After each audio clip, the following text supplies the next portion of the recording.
All Things Data podcast.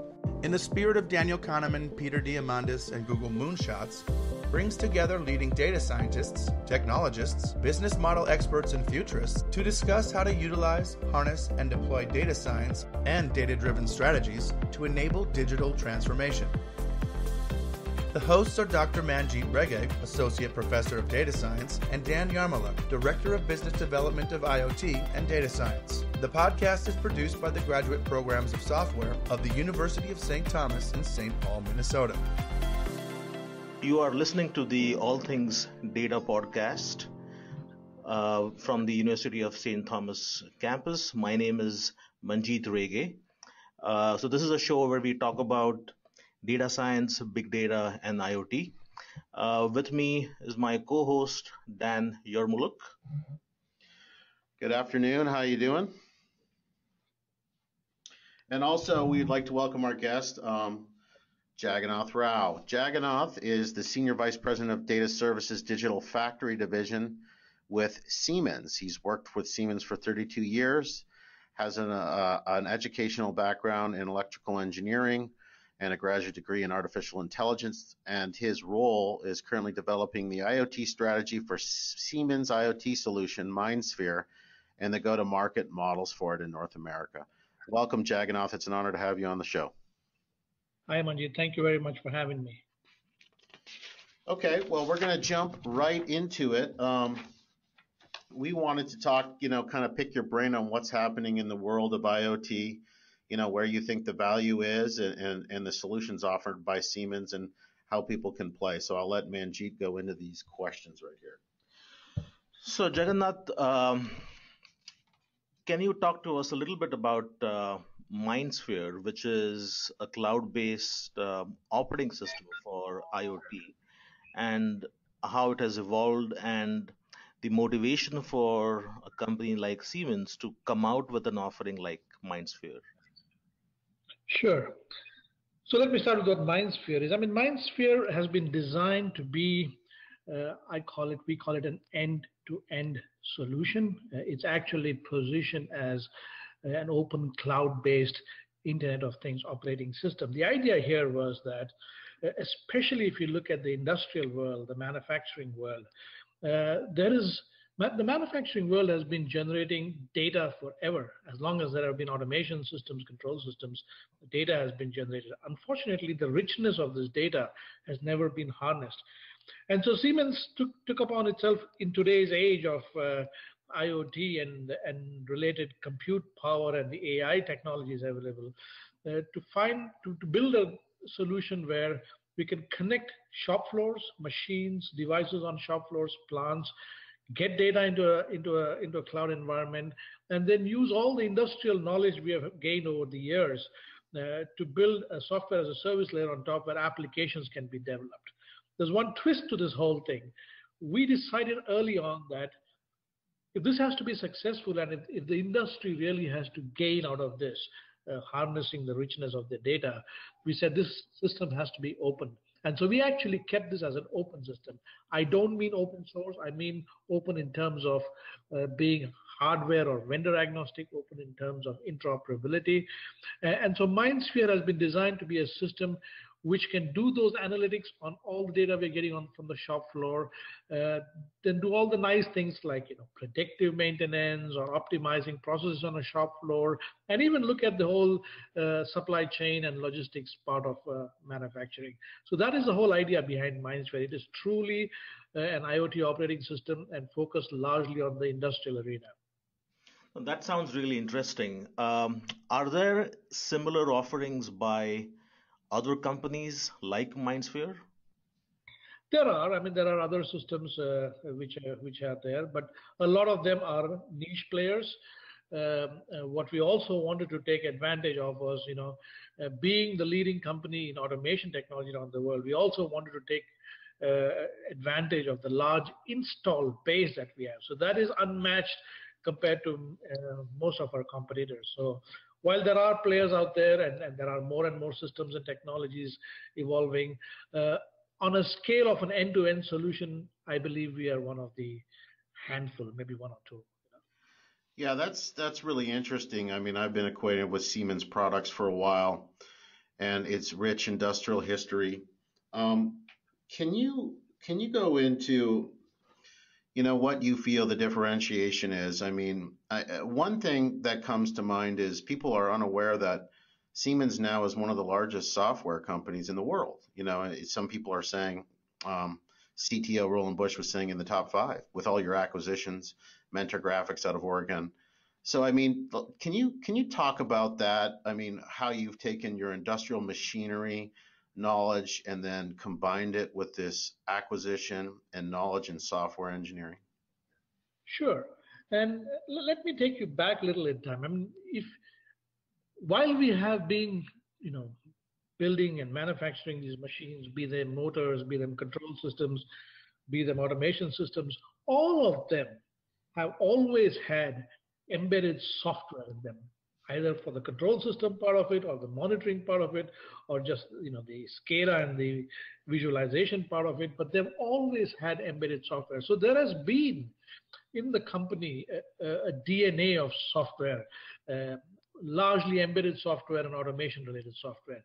So what we did, therefore, about 10 to 15 years ago is we realized that the industrial world and the whole technology is headed towards software designed systems, simulated systems, systems which can be developed and designed in a CAD environment, simulated and tested in a virtual environment even before a prototype is made. And so that's when we started transitioning into becoming a larger industrial software house, where we not only build software to embed into our systems, but also become a software provider for the industrial world. And that led to the one of our first major acquisitions, which was UGS, and from where we've now acquired many companies. And you are right, we have now built up a software business which is a large portion of the Siemens revenue and a large portion of its business.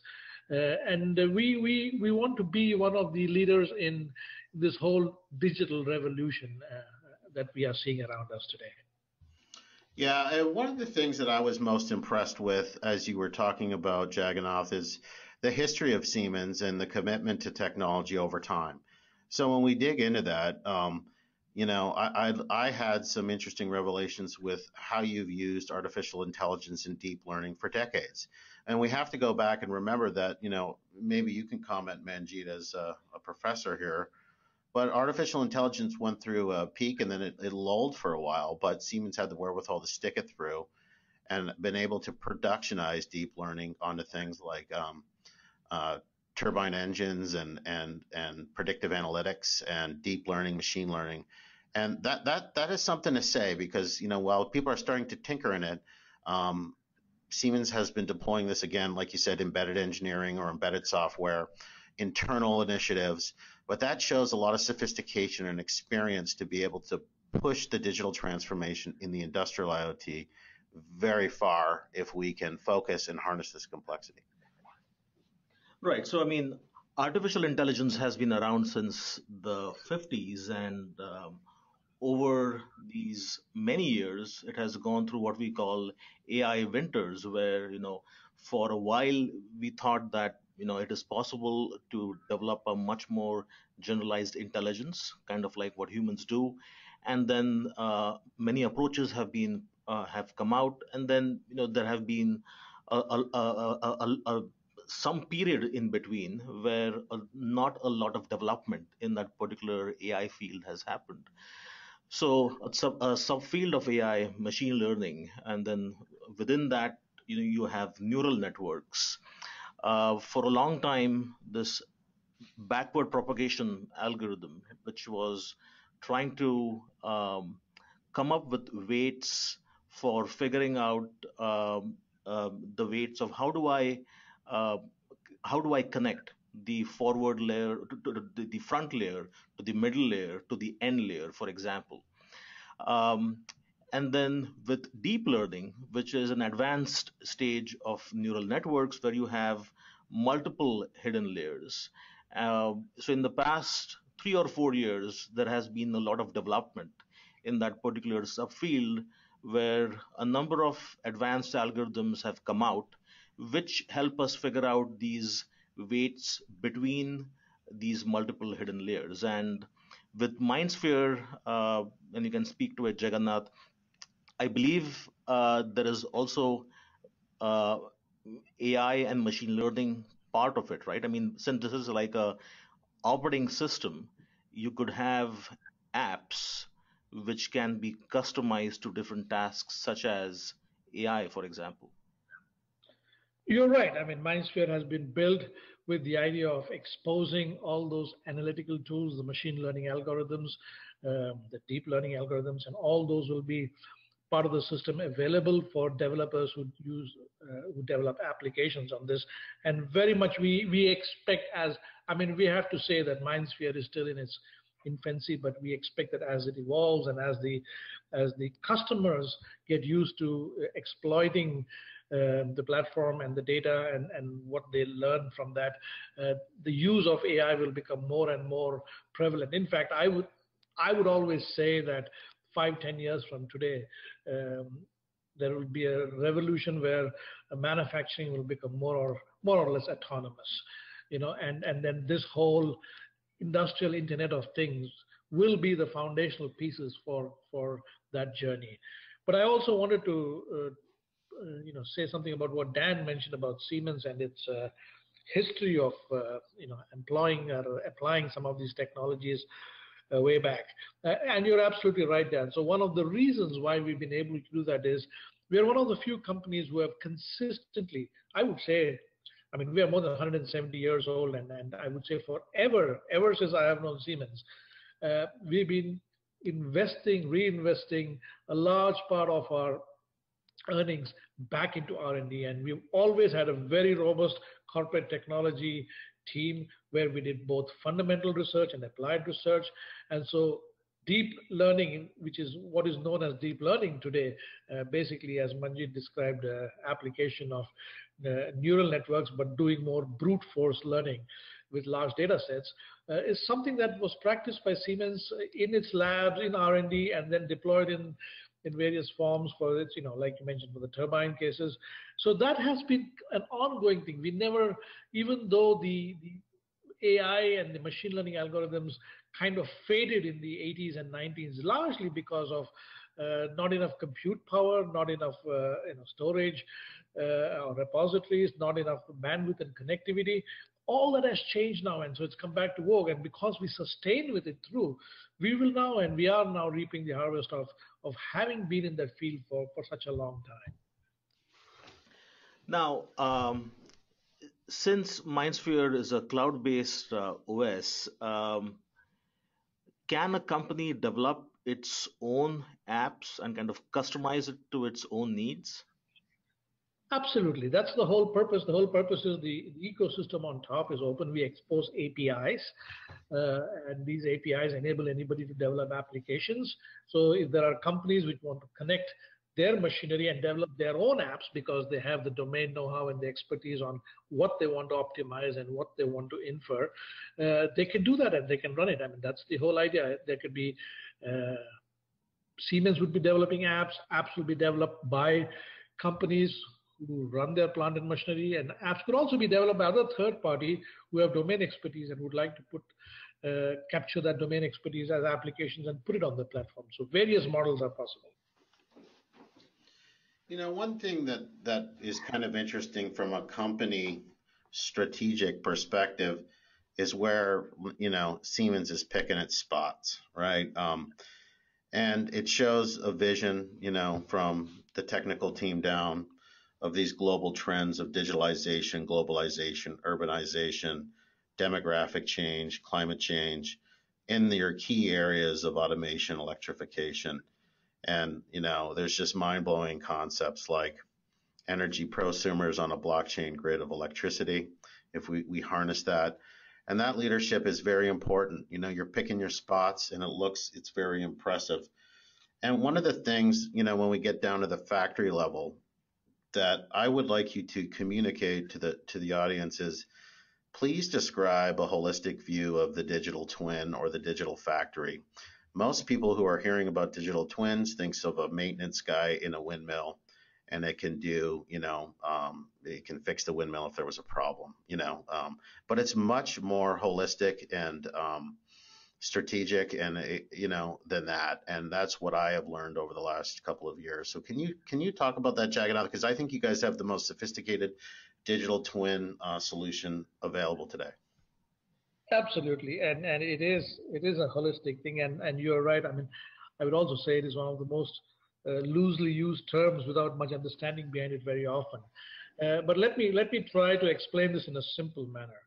So when you want to develop a product and manufacture it, what we are able to do with our the CAD/CAM systems and the Team Center software suite that we have is you can now actually design the product. You can build a data model of the product, which basically describes how that product is going to operate.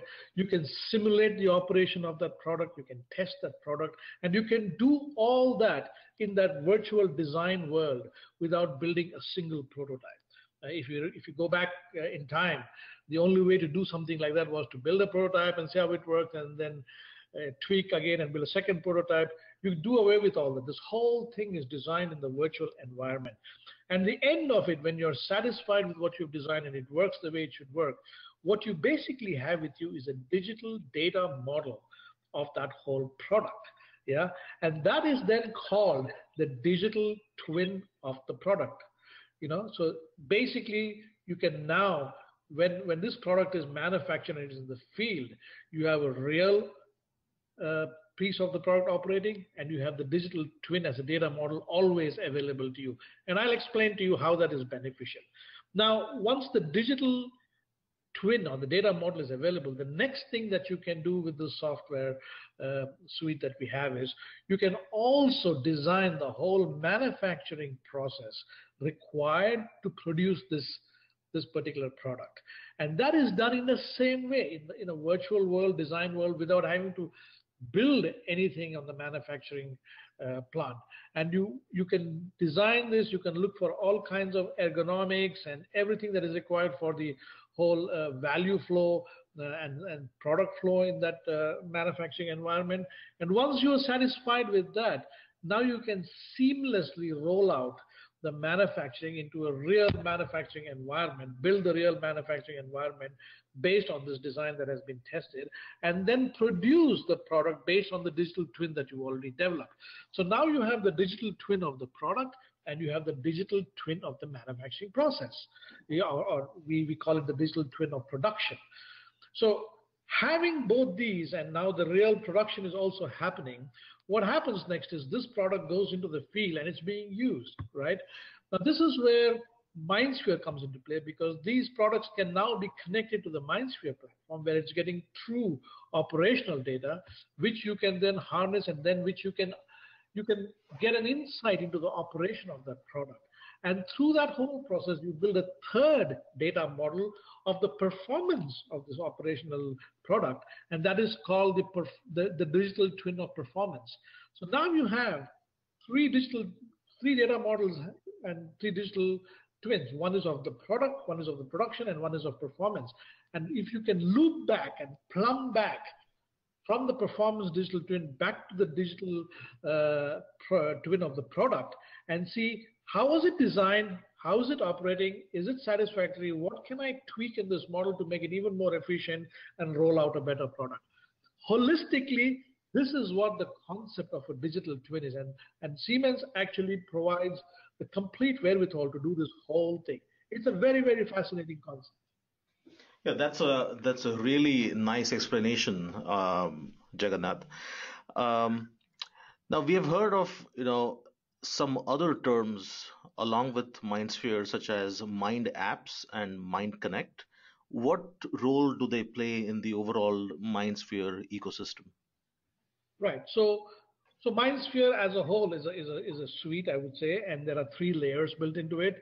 The bottom layer is called the Mind Connect, which is basically the connectivity layer. So one of the things we ensure, especially being an automation company and lots of experience in connectivity, we ensure that we build a connectivity layer where machinery, plant and machinery and systems on shop floors can easily be connected to the Mindsphere platform. That was very, very important because it has been a challenge in the past. It is not as easy as connecting a sensor because these are operating machines with various interfaces and parameters. So we built in that layer and we made that whole process of connecting a machine as plug and play as possible. And that layer, therefore, is basically branded Mind Connect. Then we have the cloud layer in between, which is described as the Mindsphere cloud, and then the applications that are developed on top, which actually create the value that one needs. That layer is now designated as Mind Apps. So that's how we have Mind Connect, the Mindsphere cloud, and Mind Apps. It's a branding, but that's how the whole structure of the whole Mindsphere operating system is built. Jagannath, I want to go back to the digital twin for a second because I had a conversation with Dr. Yarmoluk of Siemens, and he was mentioning that the 3D model or the digital twin of product, you were thinking about when you go through product certification, he was saying, well, we can model the heat dissipation in this plastics now digitally. And he said that he believes in the future they will not do physical testing. It'll be software model testing. So in the context of this, product development is shortened because you don't have all these physical things moving around. Yeah. It's digitally made. And then so there's that. That's one point I wanted to mention. And the second point was, the digital world, and as Jagannath was saying, the operational world they'll see the delta, and that's where the teaks. It kind of reminds me of machine learning. And that it'll be tweaking and getting better over time. So I mean, it's vast, right, Jagannath? I mean, so the production line, the product, the operations, loop back into Mindsphere. There's a lot of balls you're juggling here. So can you tell me how people can digest or consume this technology? There's a lot of balls in the air. You have a lot of interesting experience, but technology is moving faster than people can absorb it. So what would you recommend? Yeah, and you're absolutely right there. So what we have come up with, and exactly for that reason, Dan, we've set up teams which basically are called digital enterprise solution teams. And what these teams do today is they help customers, especially a lot of the small and medium-sized customers. Many of the larger customers get the idea and they're already practicing some of these things.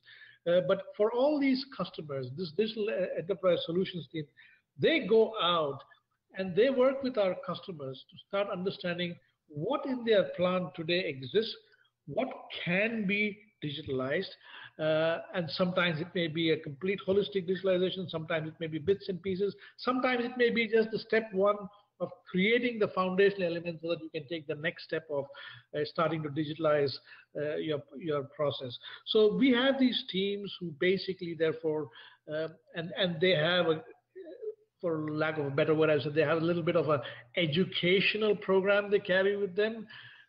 Basically with all the wherewithal to train people, to talk to people about what they have and how the technology can be applied to it. So we are doing this in bits and pieces till we can bring the customer to a point in that journey where he now starts understanding the holistic value he gets out of it. I'm pretty sure it's almost impossible to walk into a customer today and say, hey, how about buying this whole digital thing, and him ordering, okay, I take one of the whole digitalization. It doesn't work like that. It's got to be in steps. You have to handhold, and that is what we do. And we have to do the transformation also in steps, bits and pieces, so that the customer and his team can digest what's going on and can deal with it as they embark on that journey. That's exactly how this needs to be done. I think it would be wrong to overwhelm customers in the marketplace with a whole dump of all this technology, and it's simply, I would say, it can even dissuade them from embarking on a journey. So that's how we do it. We have teams which are dedicated to work with customers to handle them and take them through that journey. Yeah, that's the point from me as a business guy who's combined, data science and looking at the value chain, is you go into a plant environment, Jagannath, and you have some more experience than I do. but productivity has been so good over the last few decades that there's very few people in this plant to begin with. So in the American context, this is a lot of times these plants are 1950s architecture, or and it's or infrastructure, pardon me, and it's aging. You have a workforce that is depleting and they're retiring. And then so they have to do more with less. They have to be smarter. But at the same time, this is just contextual for the audience. They have no time. They have no budget. They have no understanding or ability to digest analytics. So when we get into the realm of predictive analytics, right, you're kind of like, he doesn't, users of machines aren't usually necessarily people who fix machines. So it's this real world context, and I don't know if you want to comment on that, because that's just what I'm seeing in the medium-sized companies. Like you said, Fortune 100, they know what they're doing. They have these engineers and they have these best practices, but it's like in the real world, I'm trying to induce trial with this value that we have. At the same time, the historical precedence has put us in a kind of a quandary to try to inch it along. Yeah, absolutely right. And so the way we have approached this, and by the way, this is also true in many of our own factories. We have a factory in Charlotte which produces gas turbines and steam turbines, and very old factory with a lot of legacy equipment. And people who have been working on them over years, very experienced and expert workforce. So how does one then transition them onto this digital journey? And that's so the way we have approached this, and I think the right way to approach this is, one of the first things you want to do is let's start connecting the machines on your shop floor and start getting data into a cloud environment. What does that do? That enables the people, the workforce out there, at least to start understanding at the very minimum, all right, I'm beginning to see some operational data of the plants that I've always been maintaining. Oh, by the way, looking at this data now, without any analytics, without any sophisticated stuff, I'm already getting more insight into how my machine is operating. The data is telling me something. I might have a little visualization there which says, hey, if you do this, thresholds are being crossed, or if you do this, temperatures are being increased. And they start understanding in a very different way through data, just looking at basic visualization as to what their machines are doing. And we characterize this phase as data transparency. And this phase can take about 6 to 8 months for them to start understanding and stabilize with. It's not something that you do overnight. And you do it in a small way, take a couple of machines, connect them, start looking at their operation through data, and start understanding them better. So in 6 to 8 months, what happens is the very workforce, which was used to doing things in a different way, now have a far better understanding of what is really going on in their operation, just from a data transparency perspective. It is at that point of time we start discussing with them as to, hey, now that you see this, how about putting on some more power into this system, and maybe let some algorithms work with this data and see what insights it can give you. Or maybe it can tell you something is going wrong, or it can tell you, hey, if you do this, you can save costs. Why don't we try something like that and start in a very small way the analysis, the analytics piece. This whole journey till you reach a point where I would say 12 to 18 months, where then you start talking about, okay, let's see how we can get better yield from this whole process. If you go on that journey, and if you take the workforce and if you take the customer with you on that journey, we found that it is far easier for them to embrace it. They don't feel intimidated. They start understanding what's going on, and it's an education process. And we also handle them and educate them, train them, etc., etc. One has to have a program to enable this and handhold and work right through. I think if we are going to launch these technologies in the market and expect customers to just automatically take them and run with them, I don't think it's going to pay off. And so that's exactly how we are doing this. Jagannath, I find it would be interesting to describe, what that means when we're talking about censoring up equipment and data, because one, we can't afford all new equipment with the latest and greatest. We have this legacy infrastructure I was saying. But if we put a pin in it, what is happening is, and you can give me your bit on reliability engineering, is typically historical things was running machines to failure. And then secondarily, if they're a little bit proactive, they do preventative maintenance, which is quarterly routes where they open up a machine. And they do it, so that's 4 data points on a machine per year. And now when Jagannath is suggesting we sensor it up, meaning if you get data every hour, then you'll get 24 data points of that machine of a particular sensor per day, which is more than, so many years with this preventative maintenance. Now, also note that preventative maintenance, you might be opening a very complex machine you don't even know had any problems. We don't want to do an oil change if there's no problem. So there's value. It's a paradigm shift in workflows, right, Jagannath? And you gotta win with math, but then you got to look at process. So,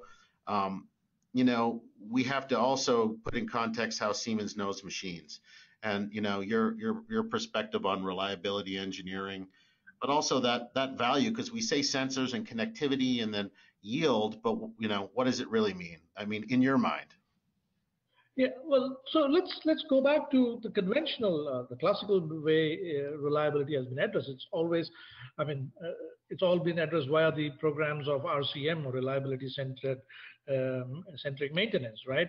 And if you look at the core of reliability centric maintenance, it is about how can I get better maintenance efficiency? How can I reduce costs, operating costs, and costs of downtimes? How can I get uptime for the machine? And then the whole program or the framework of RCM addresses that. Now, take that scenario and look at what is happening now with this whole predictive analytics piece. Now you're able to look at operations of machines through the sensor data, and very often also through the data that is already being generated by the machines. There's always some minimum data being generated. And you can start now looking at using AI, using machine learning.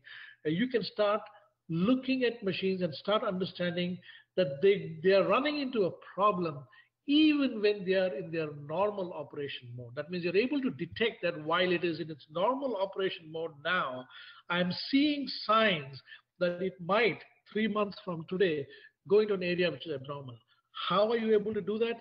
And that is the beauty of this whole thing. Today we are able to, and I'll give you the example of using the Mindsphere platform.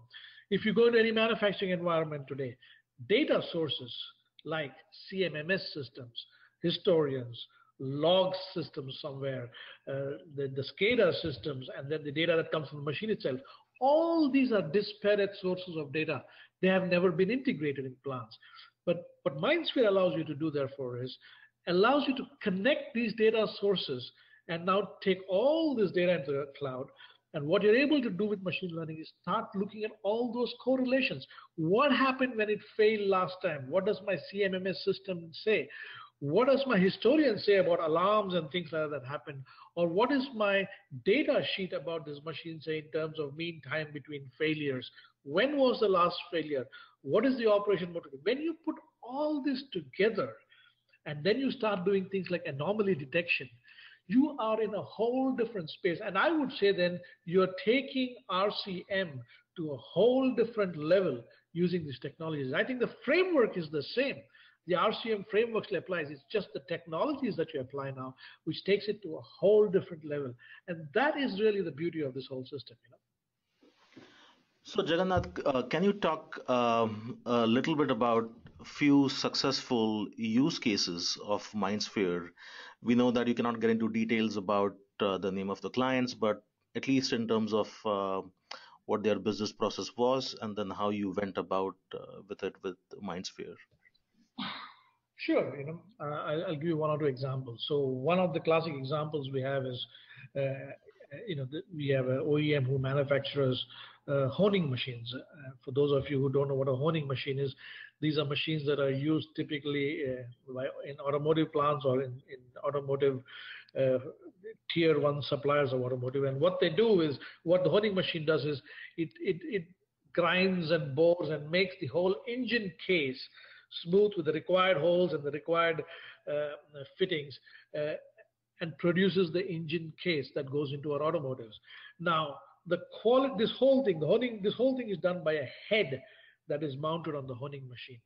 The quality of the head determines the quality of the end product there, of the engine case. And if anything goes wrong a little bit, that whole engine case is disqualified or rejected, and there is huge amounts of costs involved with that, waste and scrap.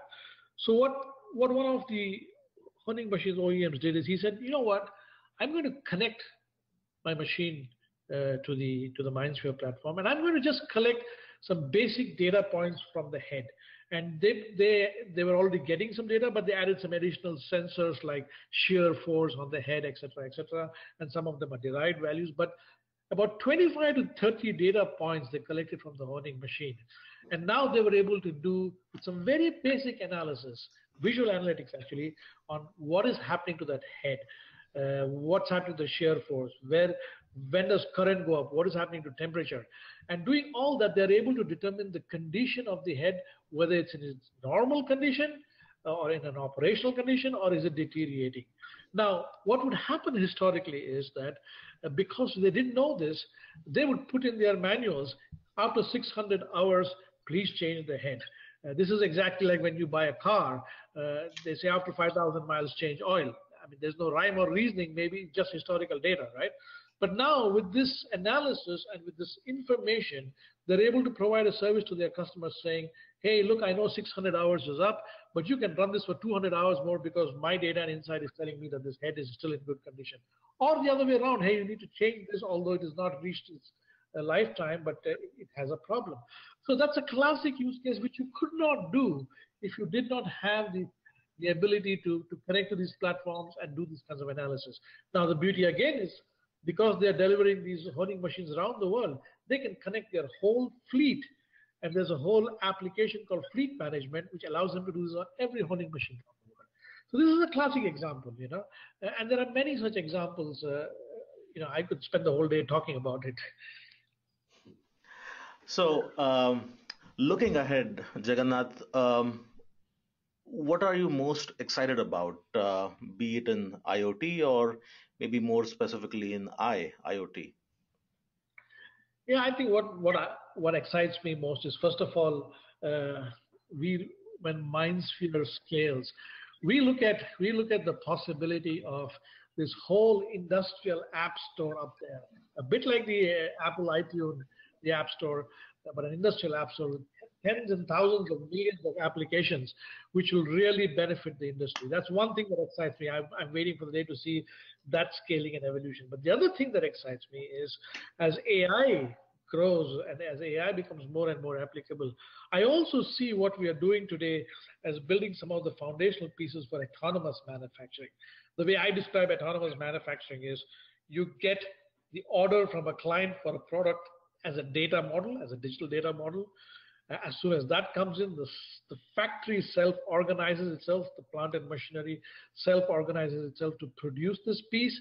And once it is produced, the logistics systems organize themselves to deliver it back to the customer. And so that whole value chain being completely autonomous is what we would describe as autonomous manufacturing.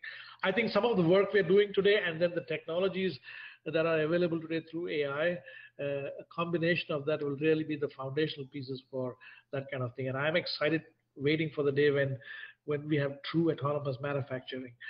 As excited as we are all about autonomous cars today, That's great. Jagannath, can you tell our listeners what you're reading or what you've read recently that's been spot on with what your thoughts are? Well, so one of the books I read recently it's titled The Master Algorithm. I don't know if you've heard of it. A very, very interesting book. I forget the professor's name who wrote that, but really talking about where all this is going and this concept of a possible master algorithm, with machine learning and AI. A book that I would really recommend reading. It's very, very, very exciting. And there's a lot of other things happening out there.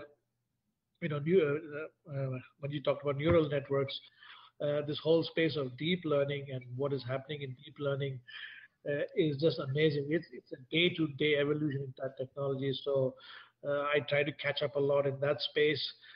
Just listening to talks is another interesting area. I was just listening this morning actually to an interview. I think it was a Harvard Business Review organized interview of the very famous Andrew Ng, who's one of the icons of AI. And he talks about the future of AI in a 1-hour interview. So these are all exciting things. I think the beauty again today is we have access to all these things, whether they are the books, whether they are real live talks. whether they are stuff that you can access through university libraries. There's a lot of information, and of course the MOOCs. The MOOCs have been a tremendous success, I think, because it has enabled hundreds of people around the world of all different ages to educate themselves about these latest technologies. So I think these are exciting times. There's a lot to read, a lot to learn, a lot to listen to and understand and start applying in real life. So, as we come to the end of this fascinating conversation, if our listeners want to find out more about you, perhaps reach out to you, Jagannath, where can people perhaps find you? So you can connect on LinkedIn. Jagannath Rao is the name, and you can find me on LinkedIn. That's the easiest way for me to connect with you, and we can take it from there. We want to thank you for your time. This was really a great conversation. Thank you. Thanks, Manjeet, and thanks, Dan. It was a pleasure to have this conversation. Yeah, we'd love to have another one again. I'm sure our listeners are going to ask for more details. This is a very high level, but they'd love to learn from your experience. Everybody wants to hear these rich details and how to go about it from the thought leaders like yourself. Thanks again. Thank you very much. Bye-bye. Bye-bye.